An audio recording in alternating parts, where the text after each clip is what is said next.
Bueno, una pregunta que yo quería hacerle, porque la hizo además, no es una pregunta, es una aseveración, la hizo Gustavo Petro, que se ha vuelto un detractor curioso, muy duro suyo.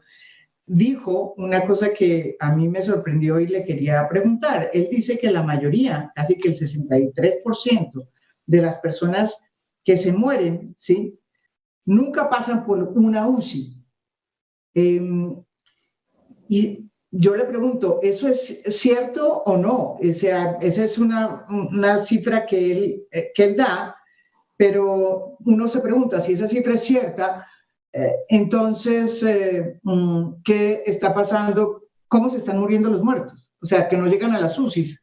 El 96%, esa cifra no es cierta primero, esa cifra no es cierta, pero vayamos, olvídate de que hay pandemia. El año pasado no había pandemia. En esta época del año hubiera habido enfermedad respiratoria aguda. Sí. Por enfermedad respiratoria aguda sin coronavirus, fallecen 2.000 personas al año en Bogotá. Sí. Bueno, el 90% de esas personas nunca pasó por una UCI. Falleció siendo atendida por su médico. Pero no necesariamente está en una UCI. Imagínate que todos los fallecidos en el sistema hospitalario de una ciudad tuvieran que pasar por UCI antes de fallecer. Así no funciona la salud ni antes de la pandemia ni después de la pandemia. El 96% de los pacientes que desafortunadamente han fallecido estaban donde su médico determinó que debían estar. Yeah. Estaban hospitalizados siendo tratados como el médico había determinado, o estaban en UCI como el médico había determinado. La gente no está falleciendo al día de hoy, a Dios gracias, en Bogotá porque no pueda ser hospitalizada o porque no pueda ingresar a una UCI. Está falleciendo desafortunadamente porque esta pandemia es mortal, pero el personal médico está haciendo lo humana y científicamente posible para atender a la gente. Las ciudades que tuvieron mortalidad masiva de 25.000 muertos, digamos, en Nueva York o en Guayaquil, que tuvo 10.000, o en Madrid, la gente empezó a fallecer más en su casa. No pasaron por las UCIs, no pasaron. No, ni por los hospitales siquiera. Yeah.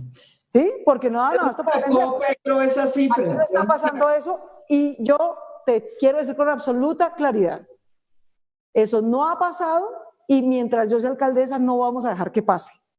Y ten la certeza de que cualquier medida día a día que nosotros tengamos que ver que hay que tomar, la tomamos. Darnos el lapo de poner a Bogotá en cuarentena, 2/3 de Bogotá, ¿no? Un mes, aún con la resistencia que había a nivel nacional, es un lapo grande, pero lo vamos a hacer, que buscamos la mejor manera de concertar, de no buscar una batalla política innecesaria, por supuesto, pues porque si no, o nos dedicamos al cuidado o nos dedicamos a la batalla política. Y hay que concentrarse en el cuidado.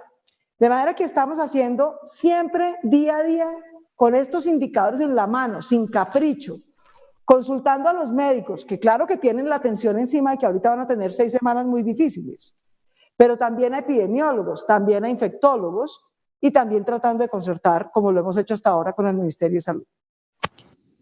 Entonces, ¿a qué se debe digamos, ese trino de Gustavo Petro con una noticia falsa o con una cifra falsa? Gustavo publica por ahí 3 noticias falsas por día, fácil.